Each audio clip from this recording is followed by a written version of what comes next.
Assalamualaikum warahmatullahi wabarakatuh. Salam guru penggerak. Perkenalkan, saya Indra Prasetyo, calon guru penggerak angkatan 11 dari SDN Kemiri Puspo Kabupaten Pasuruan.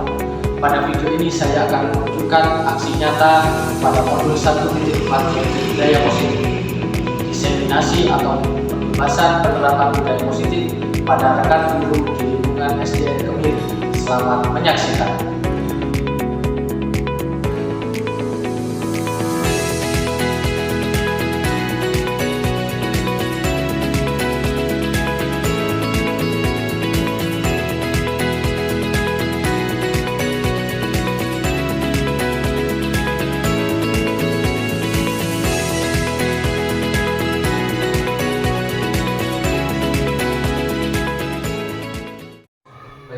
Assalamualaikum warahmatullahi wabarakatuh. Waalaikumsalam warahmatullahi wabarakatuh. Bismillahirrahmanirrahim. Alhamdulillahirabbil alamin. Yang terhormat Bapak Kepala Sekolah SDN Kemiri beserta Bapak Ibu Dewan Guru SDN Kemiri yang sudah berkenan untuk hadir mengikuti diseminasi budaya positif aksi nyata dari saya Indra Prasetyo, calon guru penggerak angkatan 11 dari Kabupaten Pasuruan.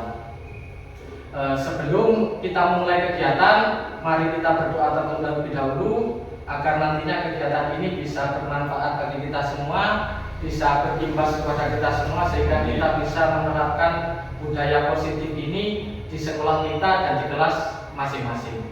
Al-Fatihah.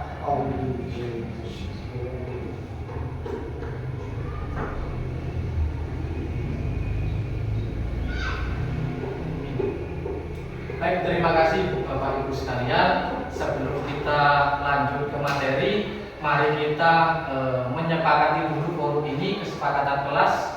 Lanjut Pak Sulis. Lanjut. Jadi kita harus memiliki kesepakatan kelas agar nantinya kelas atau forum ini bisa berjalan dengan tertib, bisa berjalan sesuai dengan rencana. Salah satu kesepakatan kelas kita yang pertama, menghargai siapapun, baik nanti berpendapat, ketika berbicara atau mengajukan pertanyaan atau jawaban, kita wajib untuk saling menghargai. Yang kedua, menjadi pendengar yang baik. Artinya menjadi pendengar yang baik ketika ada rekan guru yang mengemukakan pendapat atau mengajukan pendapat, kita wajib untuk mendengarkan. Yang ketiga, berpartisipasi aktif dalam kegiatan diseminasi. Artinya nanti Bapak Ibu sekalian harus aktif dalam kegiatan forum ini, entah itu nanti tanya jawab atau penguatan atau umpan balik. Mungkin ada tambahan kesepakatan yang harus kita sepakati. Tambahan kesepakatan cukup ya? Ya, lanjut. Jadi sesuai dengan materi yang akan saya sampaikan, yaitu diseminasi budaya positif. Artinya seorang guru yang baik harus memiliki kemampuan dalam mewujudkan budaya positif di sekolah. Artinya budaya positif tersebut dapat dijalankan dengan menerapkan konsep-konsep inti seperti apa? Yang pertama, disiplin positif. Kemudian motivasi perilaku manusia. Artinya anak-anak itu berbuat nakal atau berbuat baik itu pasti ada latar belakang, yaitu motivasi. Kemudian kita sebagai guru nanti kita akan mempelajari posisi kontrol restitusi, kemudian kebutuhan dasar manusia. Karena apa?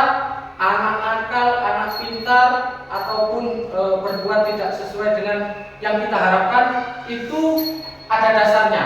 Jadi memang ada kebutuhan yang tidak terpenuhi oleh anak. Kemudian yang kelima yaitu keyakinan kelas atau keyakinan sekolah. Nah, ini penting bagi Bapak Ibu sekalian di kelas panjenengan masing-masing untuk membuat sebuah keyakinan kelas. Nah, keyakinan kelas ini beda dengan peraturan kelas. Jadi keyakinan kelas ini adalah nilai yang tertingginya kemudian diturunkan menjadi sebuah kesepakatan dan sebuah aturan di dalam kelas. Dan yang ketiga, yang terakhir adalah segitiga restitusi. Nah, segitiga restitusi ini mungkin dulu saat kita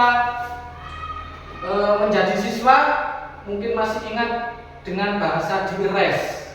Nah, diures itu kan Dihukum. Nah, dihukum. Akan tetapi di kurikulum Merdeka untuk menyelesaikan suatu persoalan, permasalahan, kasus yang menimpa pada anak-anak itu harus kita menerapkan namanya segitiga restitusi. Jadi nanti hubungannya dengan posisi kontrol restitusi. Kita sebagai apa nanti akan kita bahas. Apakah kita sebagai penghukum, apakah kita sebagai pembuat orang merasa bersalah, apakah sebagai teman, kemudian apakah sebagai pengamat, dan yang terakhir apakah sebagai manajer. Kemudian yang pertama lanjut yaitu disiplin positif. Nah, disiplin positif ini adalah sebuah keyakinan yang harus ada dalam diri anak atau diri murid. Lanjut Pak Sulis. Nah, artinya disiplin positif merupakan suatu cara penerapan disiplin yang mengajarkan anak bertanggung jawab dan menumbuhkan kesadaran diri berdasarkan nilai-nilai kebajikan. Artinya apa? Disiplin itu bukan kita hanya sebatas mematuhi peraturan, akan tetapi bagaimana kita sebagai guru harus bisa menimbulkan atau menumbuhkan rasa tanggung jawab dan juga kesadaran diri dari murid berdasarkan nilai-nilai kebajikan. Kalau dulu nilai-nilai kebajikan, akan tetapi kalau sekarang kita menggunakan kurikulum Merdeka itu berdasarkan profil pelajar Pancasila. Lanjut. Nah, disiplin positif lebih ke arah disiplin diri dalam melakukan segala tindakan. Kemudian disiplin diri dapat membuat murid memahami dan menyadari berdasarkan motivasi internal, bukan akibat paksaan, ujian atau hukuman. Artinya murid berbuat baik, murid itu disiplin bukan karena ingin mendapatkan pujian dari guru ataupun ketika melanggar ingin mendapatkan hukuman, akan tetapi berdasarkan kesadaran diri dari diri murid. Jadi berdasarkan kesadaran diri atau kesadaran internal. Sampai sini mungkin Bapak Ibu ada yang ingin ditanyakan?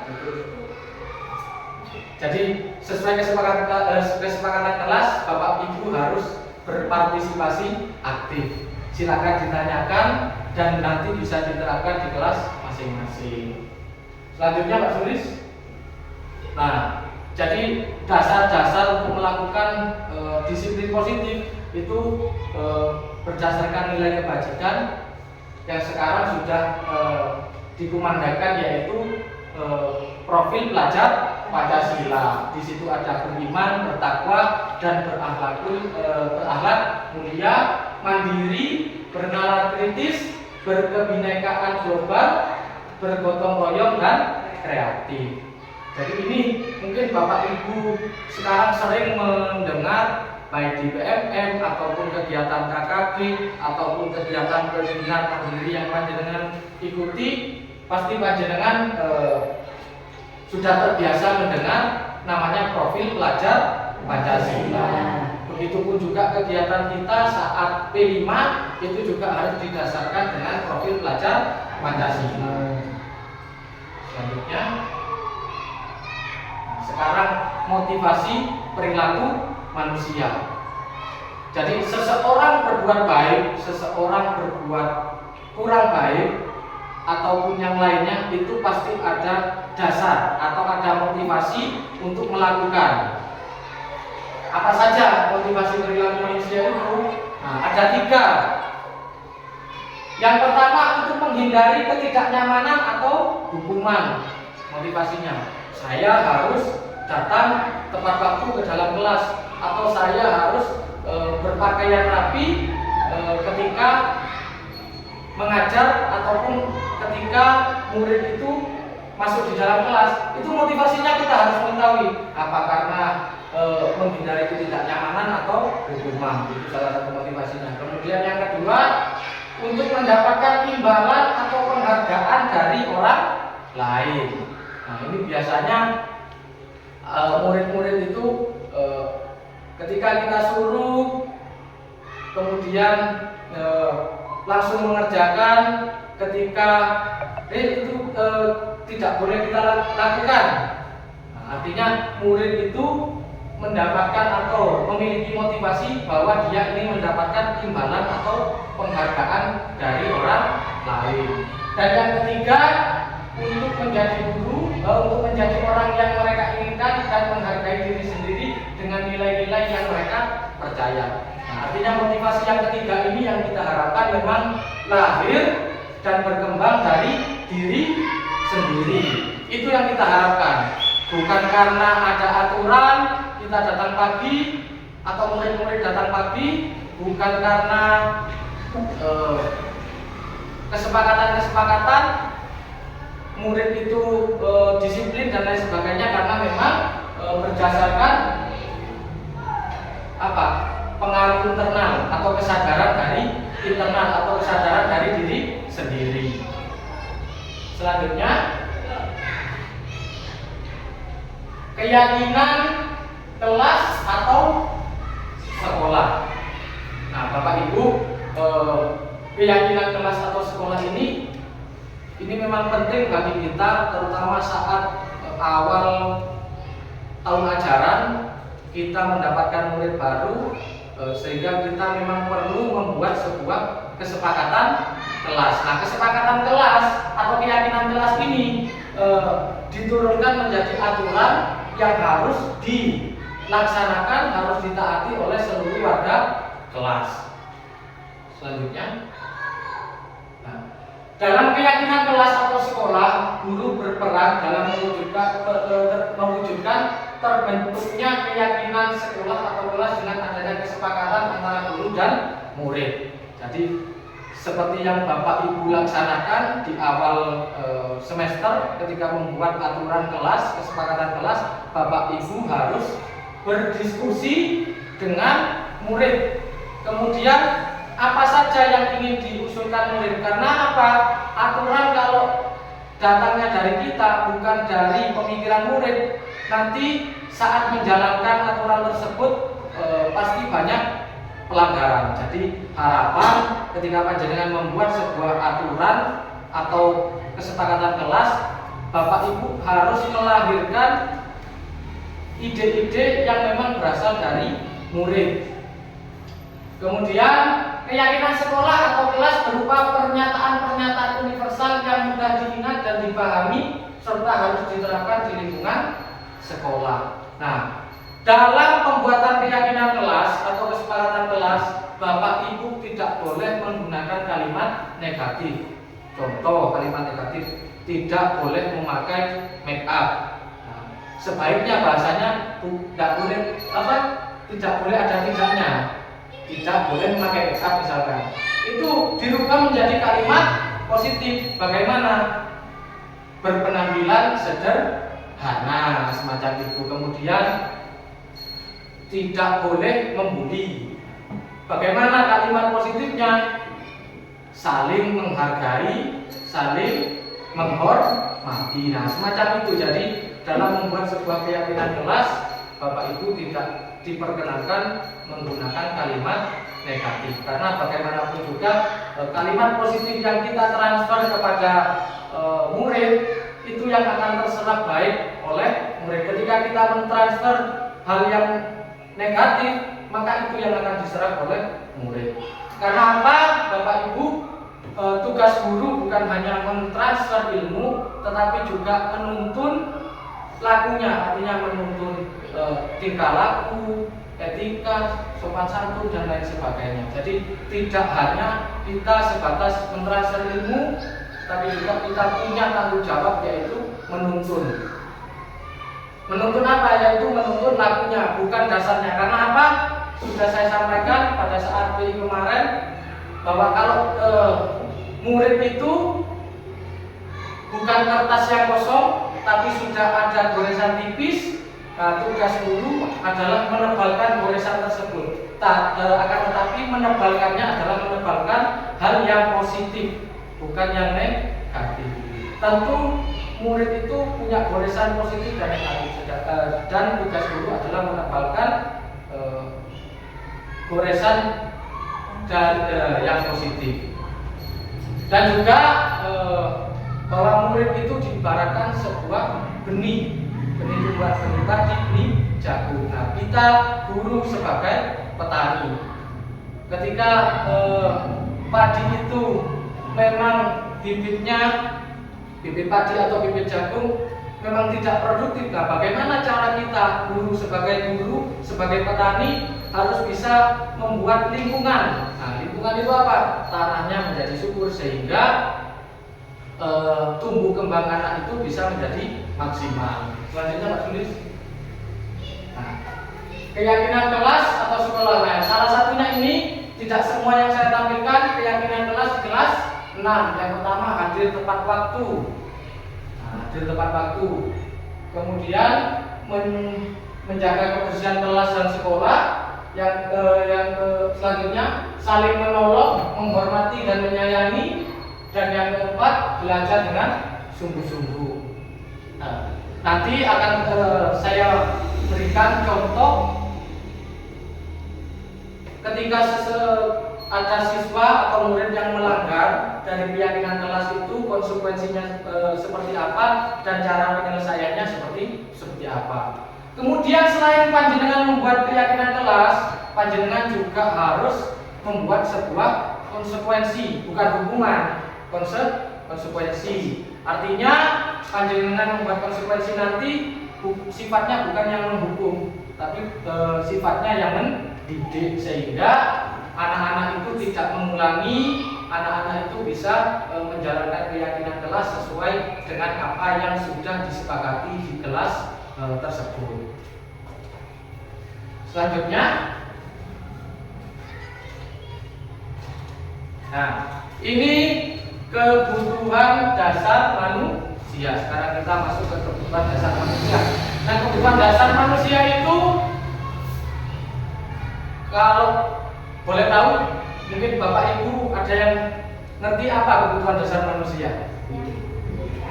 Iya, kebutuhan dasar manusia. Oh, bagus. Apa kebutuhan dasar manusia? Nah, itu kebutuhan pokok ya. Jadi kebutuhan dasar manusia itu apa yang betul-betul dibutuhkan oleh manusia atau individu tersebut. Selanjutnya, sekarang saya ingin membuat pernyataan. Ketika seorang murid melakukan suatu perbuatan yang bertentangan dengan nilai kebajikan atau melanggar peraturan, hal itu sebenarnya dikarenakan mereka gagal memenuhi kebutuhan dasar mereka. Jadi, ketika panjenengan mulai Bapak Ibu wali kelas 1, 2, 3, 4, 5, 6 dan seterusnya, ketika ada anak nakal, ada anak yang tidak yang jarang masuk, atau di dalam kelas sering berbicara sendiri, atau suka goda temannya, jawil, jiwil dan lain sebagainya, itu karena mereka gagal memenuhi kebutuhan dasarnya. Nah, seperti apa kebutuhan dasar yang mereka inginkan? Lanjut, Julis. Nah, yang pertama bertahan hidup, kemudian kedua kasih sayang dan rasa diterima, yang ketiga penguasaan, kemudian kebebasan, dan yang kelima kesenangan. Jadi kebutuhan dasar manusia itu ini. Jadi meskipun punya uang Bapak Ibu, kalau tidak punya kesenangan, ya percuma. Jadi meskipun tidak punya uang, tapi kalau bertahan hidup, kebutuhan pokok terpenuhi, kesenangan terpenuhi, kebebasan terpenuhi, nah berarti Bapak Ibu auranya pasti positif. Auranya pasti positif. Nah ini rasa diterima juga. Lanjut Pak Sulis. Nah, saya punya sebuah kasus, monggo kita bedah bersama. Ibu Zulaika guru kelas 5 sedang bingung menghadapi ulah salah satu murid di kelasnya. Budi, ya, kelasnya Budi. Beberapa anak telah mengeluhkan Budi yang seringkali meminta bekal makan siang mereka dengan paksa. Jika Anda menghadapi situasi seperti Ibu Zulaika, apa yang akan Anda lakukan? Kemudian menurut Anda kira-kira apa alasan Budi? Ya, alasan Budi melakukan hal itu. Coba saya pastikan jawaban dari Bapak Ibu berdasarkan 5 kebutuhan dasar itu pasti beda-beda. Monggo monggo Bapak Ibu, apa yang akan panjenengan lakukan dan kebutuhan apa yang belum terpenuhi oleh Budi? Monggo Bapak Ibu, bisa dicatat, dikorek-korekan. Sudah. Monggo. Nanti saya tunjuk untuk menyampaikan satu-satu. Karena apa Bapak Ibu, kalau kita tidak praktek seperti ini, karena saya yakin permasalahan di kelas 1 beda dengan permasalahan kelas 2, permasalahan kelas 2 beda dengan kelas 3 dan seterusnya. Jadi mohon kita bisa berperan aktif dalam forum ini. Ini salah satu kasus, monggo. Nanti ini hubungannya dengan segitiga restitusi, bagaimana kita menyelesaikan sebuah masalah atau kasus yang dihadapi oleh siswa. Silakan.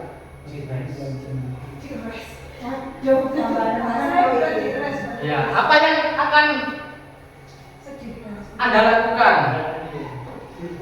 ketika menemui Budi yang sering apa?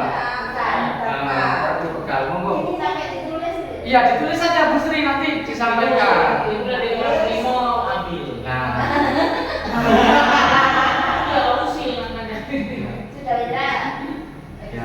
iya, nanti saya tanya satu-satu. Kalau menurut Bu Siti seperti apa Bu Siti?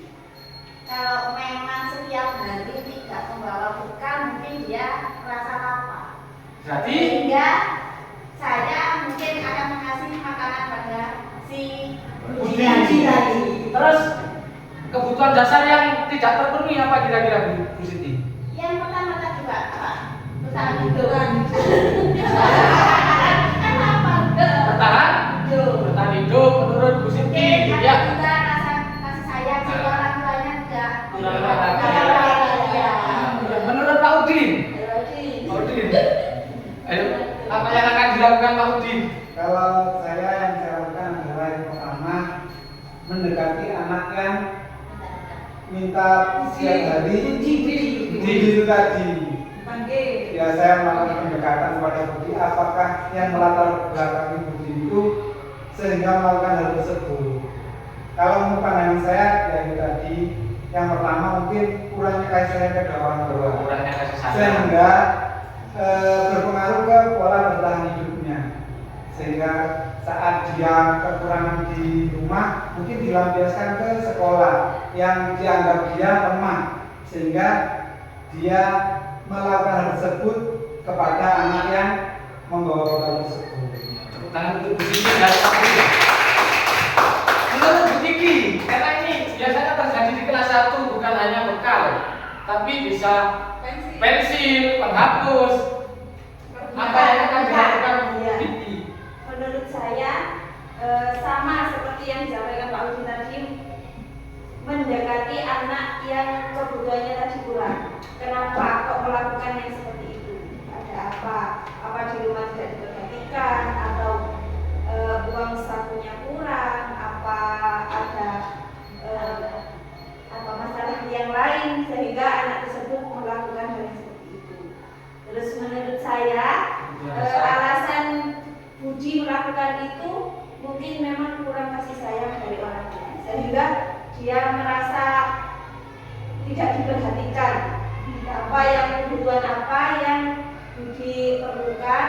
Terus akhirnya dia meminta sama temannya karena orang tuanya sudah tidak memperhatikan kebutuhan dia. Tangan Bu Kiki.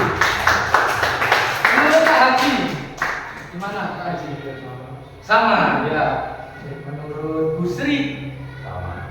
Tidak mungkin sama Pak Tamim, karena Bapak murid di masing-masing kelas mempunyai karakter dan keunikan yang berbeda-beda. Menurut saya juga ya sama pendekatan juga dengan anak itu dengan Budi. Apa penyebab dari dia itu kok ngambil punya temannya? Apakah kurang kasih sayang kepada anak itu, orang tuanya kurang kasih sayang, apa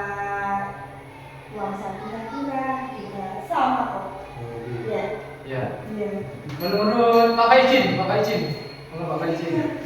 Kalau Ini saya mungkin hampir sama bapak ibu yang lain, cuman kalau melihat kasus yang ini kita bisa menilai untuk anak-anak itu kan setiap anak itu memang punya karakteristik berbeda.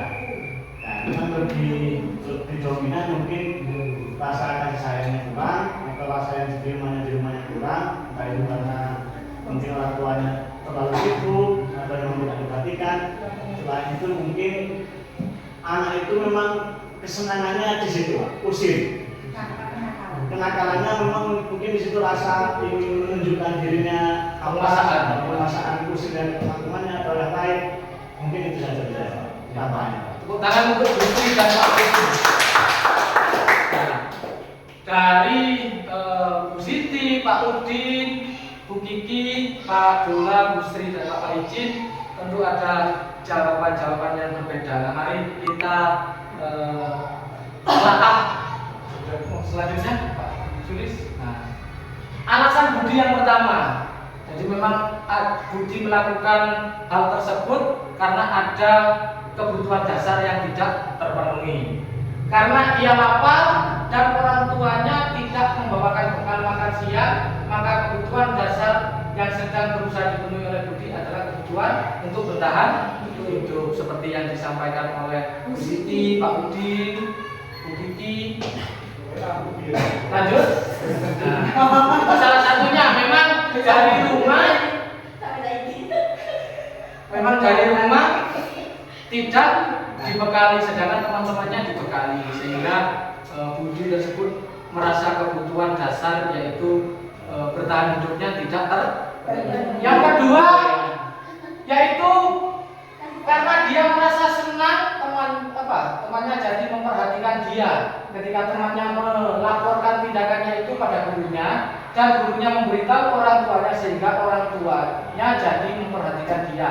Maka kebutuhan dasar yang sedang dipenuhi Budi adalah kebutuhan akan kasih sayang dan rasa diterima. Jadi itu seperti yang disampaikan oleh Pak Haji, terus Pak Udin juga, bahwa dia ingin menunjukkan bahwa dia kurang rasa kasih sayang. Sama dengan anak yang nakal di kelas, rame di kelas. Itu sebenarnya anak tersebut ingin menunjukkan, ingin diperhatikan, karena memang di rumah tidak mendapatkan rasa perhatian dan kasih sayang dari orang tua, sehingga mereka lampiaskan di sekolah akan mendapat perhatian dari guru dan juga orang tua. Kemudian alasan Budi yang ketiga, karena temannya jadi takut dengan dia dan menuruti keinginannya, maka sebetulnya Budi sedang berusaha memenuhi kebutuhan dasarnya akan kekuasaan. Betul yang disampaikan oleh Bapak Ijin tadi, jadi dia ingin menunjukkan merasa bahwa dirinya itu ini loh saya. Kalau dulu waktu saya ngajar di kelas 4, nah itu ada murid saya yang seperti itu. Jadi memang di kelas ingin menunjukkan bahwa dia yang paling bisa, dia yang paling hebat. Jadi ya ganggu temannya, akan tapi ketika murid tersebut diberikan kepercayaan, diberikan rasa tanggung jawab, maka murid tersebut merasakan bahwa kebutuhan dalam hal penguasaan itu dapat terpenuhi. Lanjut. Nah, alasan Budi yang keempat, karena dia merasa bosan dengan bekal makanannya yang dibawakan ibunya dari rumah, karena ibunya selalu membawakan bekal yang sama. Jadi setiap hari dikasih lauk tempe, sehingga teman-temannya lauknya telur, sayur, geprek. Nah, karena itu ingin mencoba makanan teman-temannya yang beraneka ragam, maka Budi sedang berusaha memenuhi kebutuhannya, yaitu kebebasan. Nah, harapan Budi itu orang tuanya memberikan kebebasan. Bu, saya mau minta menu geprek. Bu, saya mau minta menu sop. Nah, seperti itu. Jadi bukan hanya tempe tahu seperti itu. Akhirnya budi atau anak tersebut merasa dosa. Begitupun juga dengan nanti panjenengan ketika melaksanakan pembelajaran. Panjenengan ketika melaksanakan pembelajaran, mohon panjenengan tidak monoton. Artinya tidak itu saja modelnya, tetapi harus beraneka ragam sehingga murid dapat mengikuti dengan baik dan dengan seksama. Selanjutnya Pak tulis. Nah, alasan budi yang kelima, karena ia melakukannya karena iseng saja dan ia menikmati ekspresi wajah temannya yang kesal karena diambil makanannya dan menurut dia ekspresi teman-temannya itu lucu, maka berarti budi sedang berusaha memenuhi kebutuhan akan kesenangan. Jadi memang usil. Jadi dia ingin happy, usil kepada teman-temannya, merebut makanan atau bekal yang dibawa temannya sehingga temannya cemberut. Nah, dari cemberut tadi alasannya membuatnya senang. Mungkin ada pertanyaan Bapak Ibu dari motivasi kebutuhan dasar manusia? Selanjutnya, posisi kontrol restitusi. Jadi posisi kontrol ketika anak melakukan pelanggaran, ketika anak melakukan kesalahan, kita sebagai guru itu posisinya seperti apa? Nah, saya sebelum mengikuti guru penggerak, posisi kontrol saya itu sebagai penghukum. Jujur, sebelum saya mengikuti guru penggerak, posisi kontrol yang saya lakukan ketika ada murid atau siswa melakukan kesalahan atau pelanggaran, itu saya memposisikan diri sebagai penghukum. Sedikit-sedikit saya suruh lari keliling lapangan atau saya suruh pustaka. Akan tetapi apa yang saya lakukan selama ini kuranglah tepat. Ternyata apa yang saya lakukan selama ini salah. Ternyata kita sebagai guru itu harus memposisikan diri yaitu sebagai manajer. Lanjut tertulis. Posisi kontrol restitusi, di antara kelima posisi kontrol restitusi, jadi posisi kontrol itu yang pertama ada penghukum. Nah, posisi kontrolnya ada penghukum. Kedua, pembuat merasa bersalah. Nah, seperti yang saya contohkan kalau penghukum tadi, ketika anak berbuat kesalahan langsung panjenengan hukum, itu adalah posisi penghukum. Yang kedua, pembuat merasa bersalah. Nah, artinya apa? Saya contohkan, ketika anak berbuat kesalahan, seperti apa pembuat merasa bersalah itu? Mungkin ada yang bisa menyampaikan sebelum saya sampaikan. Pak Sulis mungkin bagaimana posisi kontrol pembuat merasa bersalah kepada anak.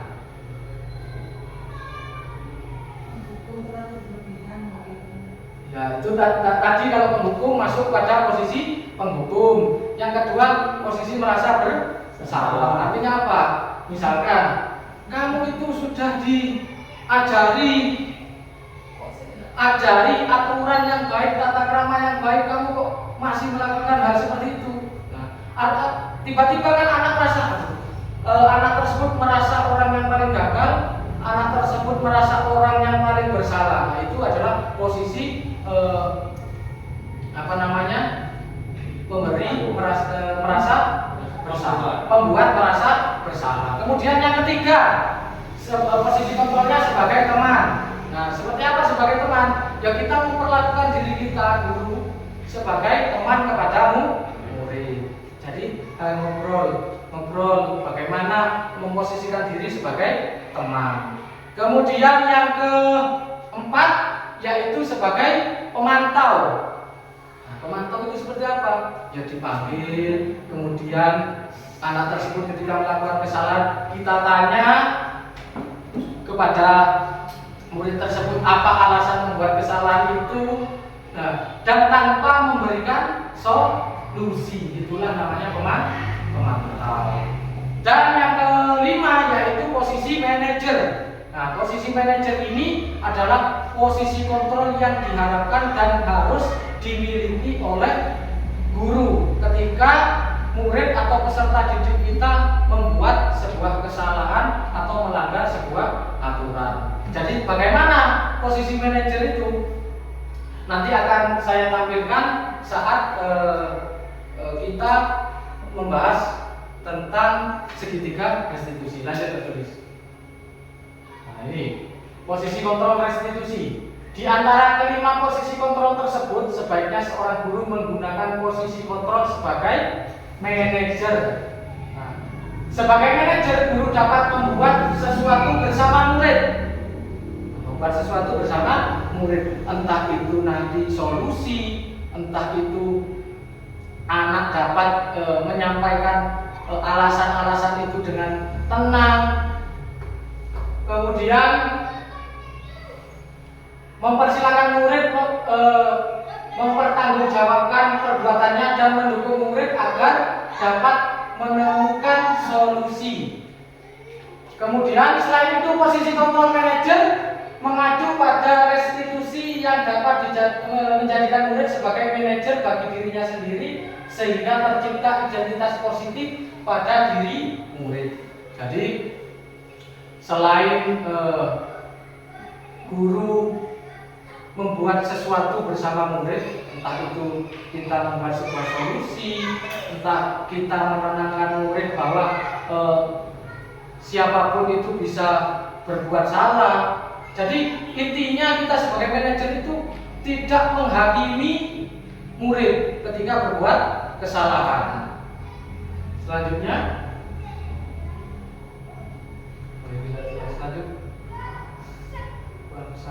nah, sekarang kita masuk kepada segitiga restitusi. Kalau dulu di res itu bahasanya kan dihukum waktu kita zaman SD. Nah, res itu kan dalam bahasa Inggrisnya artinya istirahatkan. Segitiga restitusi. Jadi inilah sebuah solusi atau penyelesaian masalah yang harus dimiliki atau cara penyelesaian masalah yang harus dilakukan oleh seorang guru. Lanjut Kak Sulis. Nah, segitiga restitusi itu ada 3 tahapan. Segitiga restitusi itu ada 3 tahapan Bapak Ibu. Yang pertama menstabilkan identitas, yang kedua lanjut Kak Sulis. Terus validasi tindakan yang salah, dan yang ketiga menanyakan keyakinan kelas. Jadi setelah kita menstabilkan identitas, kemudian memvalidasi tindakan yang salah, kita kembalikan lagi ke kesepakatan atau keyakinan kelas yang sudah kita buat di kelas kita masing-masing. Kembali lagi Pak Julis. Terus, lanjut. Nah, menstabilkan identitas dilakukan berdasarkan prinsip bahwa membuat kesalahan adalah bagian dari proses pembelajaran yang nantinya akan menggeser identitas gagal ke arah identitas sukses. Nah, jadi ada 3 tahapan. Yang pertama menstabilkan identitas. Nah, kita sebagai guru tidak boleh langsung menghakimi kamu salah, tidak boleh. Tapi kita sebagai guru harus memberikan sebuah pernyataan-pernyataan yang mana pernyataan tersebut dapat menggeser dari identitas gagal ke identitas sukses. Artinya apa?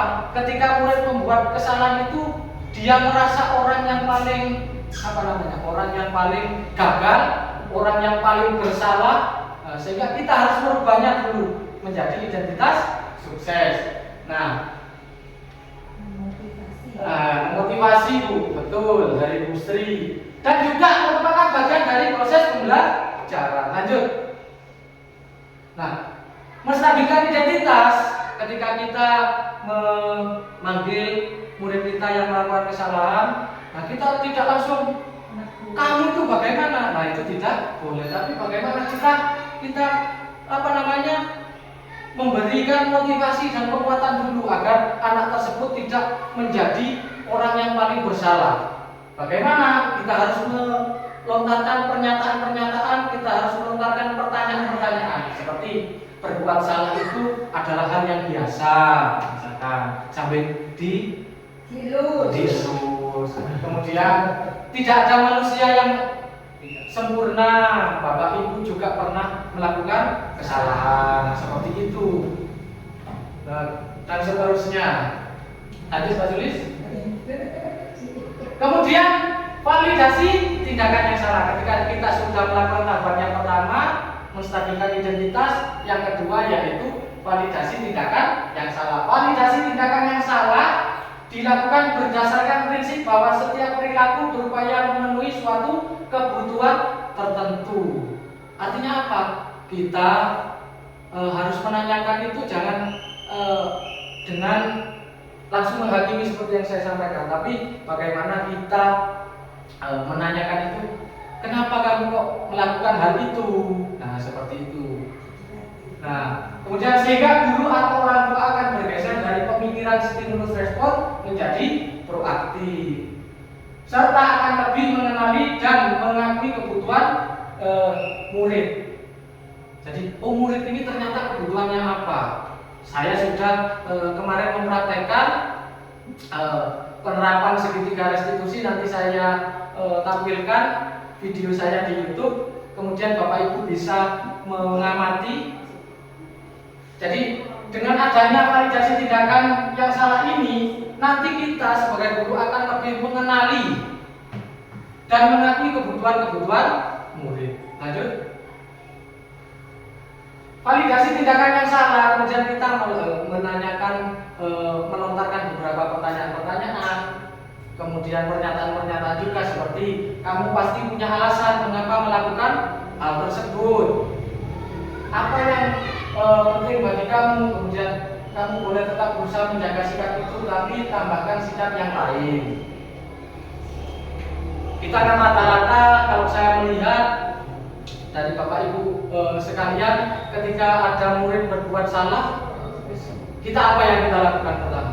Langsung matanya jadi saya juga sama Bapak Ibu, sebelum saya mengikuti guru penggerak ini, yang saya lakukan ya seperti itu, menjadi penghukum, bukan menjadi manajer yang baik, kemudian tidak menerapkan segitiga restitusi dalam penyelesaian masalah. Akan tetapi setelah saya mempelajari modul 1.4 ini tentang budaya positif, saya sudah mulai memahami bahwa penerapan segitiga restitusi ini adalah penerapan yang baik dalam menyelesaikan masalah, dan tentunya juga kita sebagai guru juga dapat mengetahui kebutuhan-kebutuhan dari murid. Selanjutnya Pak Sulis, menanyakan keyakinan kelas. Ketika sudah menstabilkan identitas, kemudian memvalidasi tindakan yang salah, kita kembalikan menanyakan keyakinan kelas yang sudah kita buat. Nah, misalkan kalau tadi kita berbuat salah itu adalah hal yang wajar, kemudian anak tersebut kita tanya apa alasan berbuat seperti itu.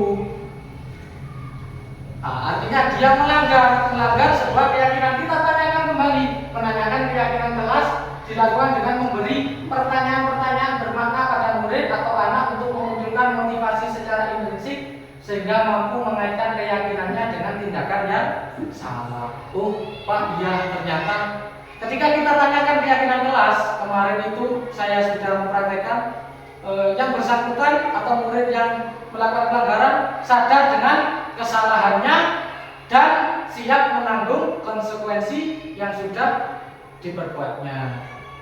Lanjutnya Mas Yunis. Nah ini apa nilai-nilai yang kita percaya di sekolah kita? Misalkan nilai apa yang telah kita sepakati? Kamu ingin jadi anak yang seperti apa? Nah seperti itu pertanyaannya. Kemudian dalam penerapan segitiga restitusi, gunakan bahasa yang baik, yang ramah, yang santun sehingga anak itu merasa lebih dihargai dan juga bermakna untuk dirinya sendiri. Selanjutnya,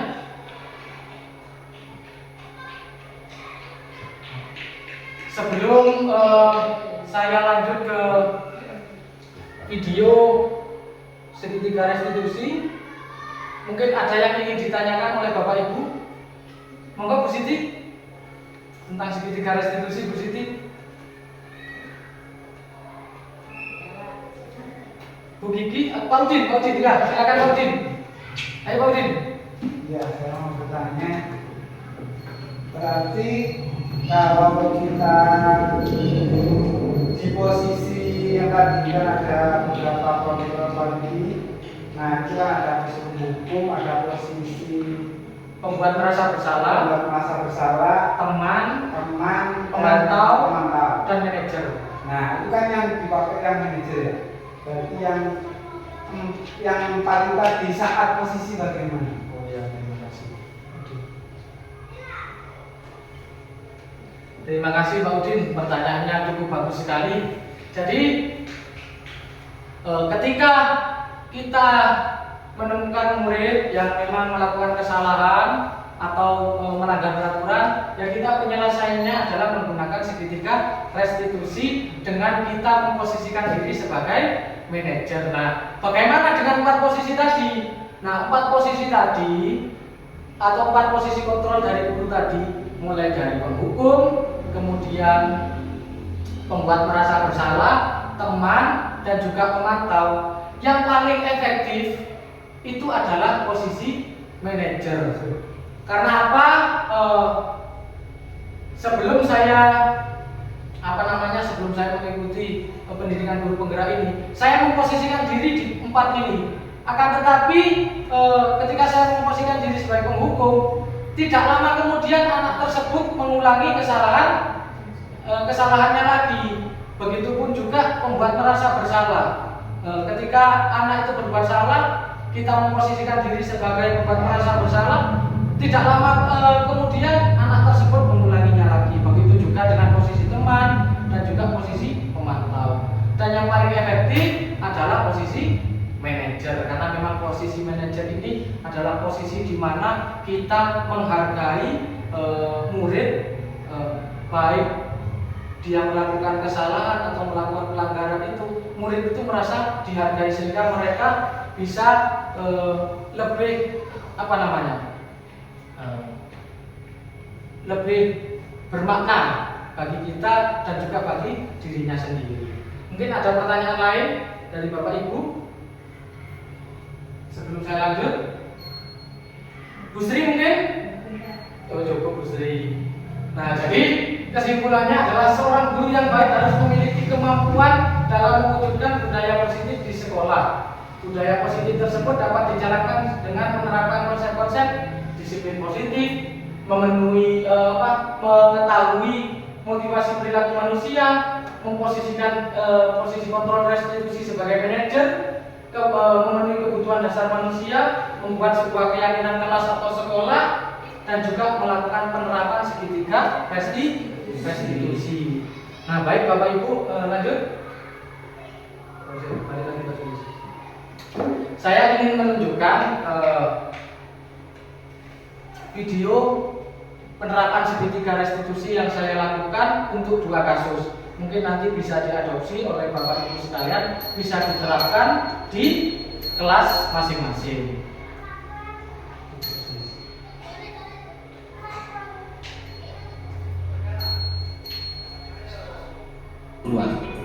Pada video ini saya akan memaparkan demonstrasi pengetahuan dan murid atau anak untuk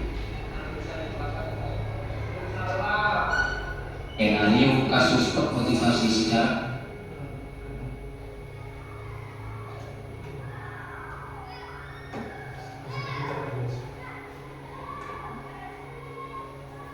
intrinsik sehingga mampu mengaitkan keyakinan dengan tindakan yang salah. Skenario kasus pertama, siswa datang terlambat. Jadi hari ini kita sudah mempelajari tentang Waalaikumsalam.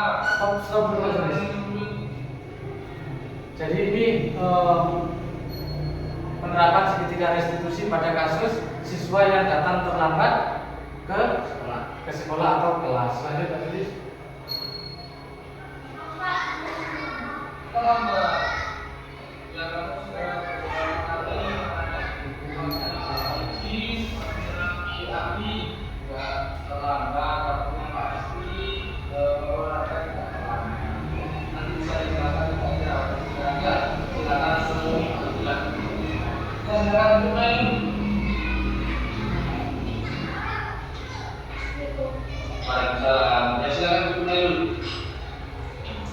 Pasti Nailul sudah sadar ya kenapa Bapak panggil. Kenapa? Nah, ini adalah posisi harapan menstabilkan mendapatkan beberapa informasi Nailul dari teman, kemudian dari guru BAI dan guru PJOK bahwa Nailul juga sering terlambat ya. Mungkin Bapak masih bisa memaklumi kalau yang besar kali karena siapapun bisa terlambat. Jadi kedepannya Nailul bisa mengatur waktu agar masuk kelas itu tidak terlambat. Ya. Kemudian kenapa kok Nailul bisa terlambat itu? Kok jauh mana? Berapa kilo kalau dari sekolah? 3 kilo. Jalan kaki atau diantar? Nah, ini sudah pada tahapan validasi tindakan saya ibu. Terus seharusnya kan Nailul kalau diantar kan lebih cepat datang ke sekolah. Kenapa kok bisa terlambat? Oh, ibu beres-beres rumah. Terus berangkatnya Nailul biasanya jalan 7:30. Seharusnya 7:30 itu bisa tepat waktu ke sekolah. Ya. Kalau jalan kaki, berapa jalan biasanya?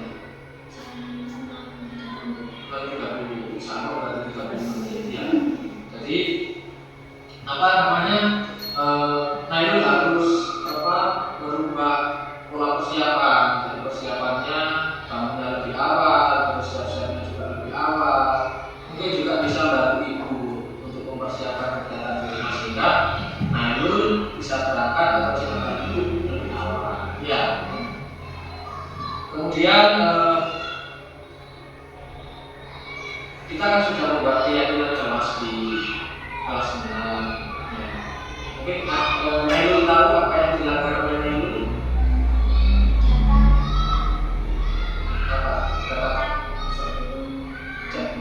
Datang sebelum berbunyi atau datang tepat waktu. Sedangkan Nailul datang terlambat. Terus tahu konsekuensinya apa yang harus dilakukan Nailul ketika datang terlambat? Menyalin pelajaran yang tertunda. Kemudian kemarin waktunya PAI sama PJOK menyalin pelajaran? Tidak. Karena tidak diawasi ya guru PAI dan guru PJOK. Oke, kedepannya saya akan monitoring atau mengamati Nailul sehingga konsekuensi atau apa yang harus dilakukan Nailul bisa saya lihat dan bisa saya kontrol. Ya, itu ya. Jadi solusinya untuk Nailul harus melakukan persiapan berangkat itu lebih pagi, lebih awal sehingga Nailul juga bisa bantu ibu beres-beres di rumah sehingga ibu bisa mengantar Nailul lebih awal. Jadi tidak terlambat. Ya, siap Nailul? Kedepannya bagaimana Nailul? Tidak akan terlambat lagi? Ya, tidak akan terlambat. Ya, terima kasih Nailul ya, semangat jangan terlambat lagi karena di kelas kita sudah memakai dengan kelas dan juga sudah ada konsekuensinya. Jadi Nailul harus mempersiapkan diri lebih pagi, lebih awal sehingga tidak datang terlambat. Ya, oke, terima kasih Nailul bisa kembali ke kelas. Skenario kasus kedua, siswa tertidur di dalam kelas. Ini siswa yang tertidur di dalam kelas. Halo anak-anak. Selamat pagi. Bagaimana kabarnya?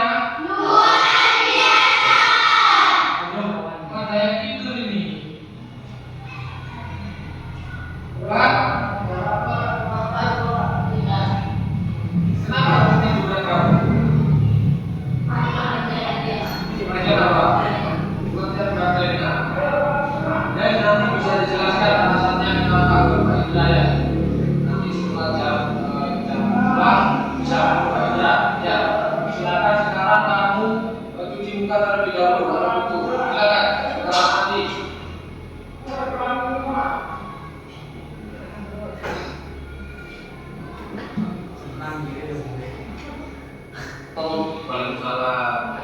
Ya, silakan dulu teman. Sudah ya cari silakan. Masih ngantuk? Sudah cuci muka tadi ya. Ya, pasti memang sudah sadar. Ya, kenapa kok Pak Indra panggil ke sini? Kenapa? Sudah tahu? Ketiduran di dalam kelas. Ya. Jadi ketiduran di dalam kelas, Bapak sering mendapatkan informasi juga dari teman-teman di kelas. Beberapa kali dan juga sering tertidur di kelas. Ya. Bapak menyadari bahwa ketiduran terus itu memang bisa saja dialami oleh siapapun. Ketiduran itu mungkin kecapean, karena juga tidur merupakan kebutuhan bagi manusia untuk istirahat. Ya. Akan tetapi kalau dilakukan pada saat yang tidak tepat juga akan merugikan kita. Ya. Revan beberapa kali katanya sering tertidur di dalam kelas. Jadi Bapak menginginkan kedepannya Revan bisa merubah itu semua. Kalau boleh tahu, kenapa Revan bisa sering tertidur di dalam kelas? Latihan apa? Latihan gandengan. Seharusnya kan itu bagus kesenian. Terus latihannya mulai jam berapa? Oh, mahal banget itu Pak. Ya, sebenarnya kegiatan gandengan itu juga bagus karena salah satu kesenian yang ada di wilayah kita. Tapi kalau latihannya sampai malam, kamu jam 7 sampai jam 11, terus besok paginya kamu harus sekolah, ya pasti kamu ngantuk. Ya. Kamu latihan di mana? Di Pak Juri. Di Pak Juri. Kemudian ya kamu harus bisa merubah pola latihannya Pak. Misalkan minta kepada Pak Juri untuk merubah pola waktu latihannya. Misalkan jam 7 sampai jam 8, sehingga kamu ada waktu belajar dan waktu untuk istirahat tidur. Kalau kamu mulai jam 7 sampai jam 11, otomatis kamu di sekolah pasti apa? Ketiduran ngantuk ya. Iya. Kemudian kita sudah membuat keyakinan kelas kan di kelas 6. Apa keyakinan kelas yang mungkin kamu anggap? Ya itu konsekuensinya. Apa keyakinan kelas? Tidak boleh tidur di dalam kelas. Harus mengikuti pelajaran dengan sepenuhnya, baik pikiran, hati, raga juga harus hadir sepenuhnya. Jadi konsekuensinya apa sih? Pelajaran yang terkini. Ya. Jadi Bapak memberikan solusi kepada Revan agar bisa mengatur pola waktu latihan kesenian gandengan. Ya. Jangan terlalu malam, misalkan waktunya dimajukan jam 6 sampai jam 8, kalau jam 7 sampai jam 11 terlalu malam, sehingga nanti Revan datang ke sekolah sudah posisi capek, sudah posisi kan ya. Siap Revan? Mau berubah? Ya. Jadi tetap semangat, yang rajin datang ke sekolah, ikuti pelajaran dengan sepenuhnya. Ya, siap. Yes, terima kasih Revan. Silakan bisa pulang. Ya, yes. Nama saya Naidul, murid dari Pak Indra di kelas 6. Setelah saya mendapatkan pertolongan dari Pak Indra mengenai kasus saya, yaitu terlambat masuk sekolah, saya dapat mengeluarkan alasan dan permasalahan saya dengan nyaman dan tenang kepada Pak Indra. Saya juga mendapatkan solusi atas kasus atau permasalahan saya. Perkenalkan nama saya Revan, saya murid Pak Indra di kelas 6. Setelah saya mendapat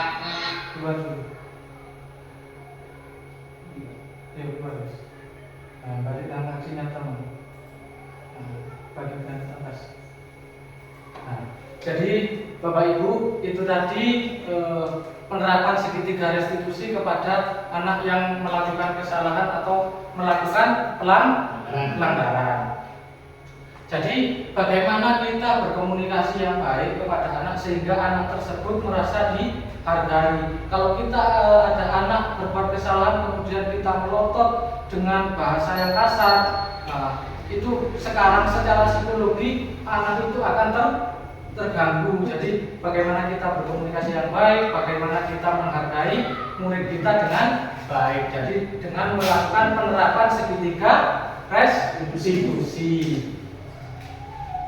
Kemudian dari penerapan segitiga restitusi itu harapan memang ketika kita sudah bersama murid dalam proses penerapan segitiga restitusi, diharapkan murid itu menimbulkan atau mengemukakan solusinya sendiri. Jadi bukan hanya ditawarkan oleh guru, tetapi murid mempunyai atau memiliki solusi sendiri. Itu yang diharapkan. Baik Bapak Ibu sekalian, mungkin ada yang ingin ditanyakan sebelum kita akhiri. Oh ya. Keyakinan kelas itu sama dengan peraturan di kelas itu ya. Bahasa yang dulu peraturan. Ya, terima kasih pertanyaannya Bu Siti. Seperti yang saya sampaikan tadi bahwa kalau sekarang keyakinan kelas dan peraturan kelas itu berbeda. Artinya keyakinan kelas itu adalah tingkatan yang tertinggi kemudian diturunkan menjadi sebuah kesepakatan atau peraturan kelas seperti itu. Kemudian dalam proses penyusunan keyakinan kelas itu harus ada konsekuensi sehingga aturan tersebut bisa diterapkan dan bisa dilaksanakan secara bersama-sama dengan adanya konsekuensi. Nah, ketika kita membuat sebuah keyakinan kelas, nah harapan memang ide-ide itu dimunculkan dari murid. Pak, saya di kelas ini harus seperti ini, harus seperti ini. Jadi bukan karena perintah dari guru, bukan usulan dari guru, tapi memang usulan dari murid. Sehingga ketika aturan itu atau keyakinan itu berasal dari diri murid, pasti murid itu merasa memiliki tanggung jawab sehingga dapat mematuhi aturan-aturan yang sudah dibuat di dalam kelas. Dan mohon nanti juga saya minta kepada Bapak Ibu untuk memberikan sebuah testimoni atau umpan balik dari kegiatan diseminasi ini. Mungkin ada pertanyaan lagi dari Bapak Ibu sebelum kita tutup? Kalau sudah, saya ucapkan terima kasih kepada Bapak Ibu sekalian yang sudah meluangkan waktu untuk mengikuti diseminasi budaya positif ini, dan harapan ke depan Bapak Ibu bisa menerapkan budaya positif ini di sekolah kita, terutama di kelas kita masing-masing. Demikian, kurang lebihnya saya mohon maaf. Saya akhiri. Wassalamualaikum warahmatullahi wabarakatuh. Waalaikumsalam.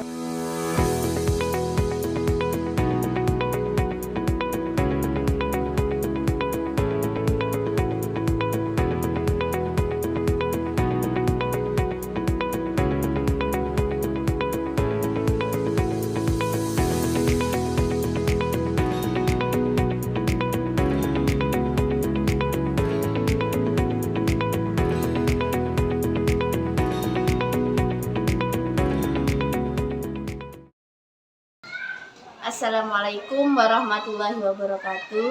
Nama saya Siti Fatima, guru kelas di SDN Kemiri sebagai rekan dari Pak Indra Prasetyo. Di sini saya akan menyampaikan setelah mengikuti diseminasi dari Pak Indra tentang keyakinan kelas. Dengan adanya keyakinan kelas di sini peraturan yang ada di dalam kelas itu terbuat oleh semua siswa. Masukan dari siswa, tidak guru yang menentukan, tetapi guru sebagai manajer, yang mana nanti peraturan atau keyakinan kelas itu dilaksanakan dengan baik sehingga menimbulkan dampak yang baik bagi siswa dan sekolah. Assalamualaikum warahmatullahi wabarakatuh. Nama saya Mahfudin, saya rekan dari Pak Indra. dari kegiatan diseminasi kemarin, alhamdulillah akhirnya saya bisa mempunyai pandangan bahwa menyelesaikan masalah dengan memposisikan diri sebagai manajer itu sudah baik. Dan akhirnya saya di sini, apabila nanti kalau di dalam kelas ada sebuah permasalahan, saya sudah bisa mempunyai gambaran menyelesaikan masalah dengan baik. Nah, terima kasih juga kepada Pak Indra bahwa apa yang dijelaskan Pak Indra sangat bermanfaat sekali bagi rekan-rekan guru, bagi kami sebagai guru-guru di dalam kelas untuk menyelesaikan masalah dengan baik. Mungkin cukup sekian. Terima kasih. Assalamualaikum warahmatullahi wabarakatuh. Nama saya Faizin, saya guru di SDN Kemiri dan merupakan rekan saya Indra Prasetyo, merupakan calon guru penggerak angkatan 11. Dan saya sudah mengikuti acara diseminasi kemarin, merupakan acara yang mungkin bisa dikatakan sangat bermanfaat bagi saya pribadi sebagai guru di SDN Kemiri, karena acara diseminasi ini merupakan acara yang banyak sekali memberikan pelajaran bagi saya, terutama tentang menyelesaikan masalah atau menyelesaikan masalah kekurangan dari siswa-siswa. Jadi kesimpulannya, untuk menyelesaikan masalah ini kemarin sebenarnya dari awal saya sebagai penghukum sebenarnya. Karena setelah mengikuti acara diseminasi ini, saya jadi paham untuk menyelesaikan masalah itu lebih baik menjadi manajer. Jadi dari kegiatan segitiga restitusi kemarin memang sangat bermanfaat sekali. Terima kasih untuk rekan saya Pak Indra Prasetyo sudah memberikan pelajaran bagi saya. Saya ucapkan terima kasih. Assalamualaikum warahmatullahi wabarakatuh. Assalamualaikum warahmatullahi wabarakatuh. Kami ucapkan kepada seluruh pemirsa yang ada di manapun berada, izinkan kami memberikan feedback evaluasi baik dari kegiatan Bapak Indra Prasetyo yang sudah melaksanakan kegiatan di lembaga kami. Sesuatu yang sangat berharga bagi kami bahwa sekolah mampu memiliki seorang guru yang memiliki dedikasi untuk mengembangkan pendidikan pada jenjang berikutnya, yang imbasnya banyak sekali kami rasakan baik kepada anak, kepada guru yang ada di sini dan di lingkungan sekolah, khususnya di SDN Kemiri, Kecamatan Puspo, Kabupaten Pasuruan.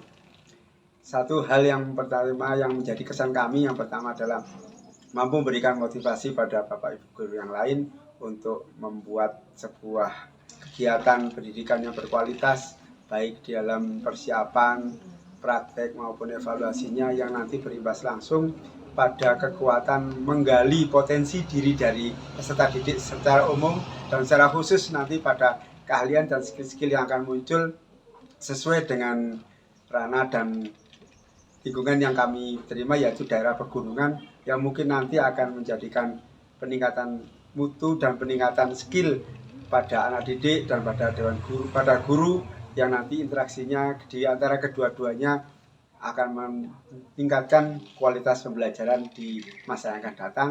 Dan saya ucapkan terima kasih, mudah-mudahan lebih semangat kepada Pak Indra dan mudah-mudahan mampu memberikan sesuatu yang menarik, utamanya bagi dunia pendidikan. Terima kasih, kami akhiri. Assalamualaikum warahmatullahi wabarakatuh.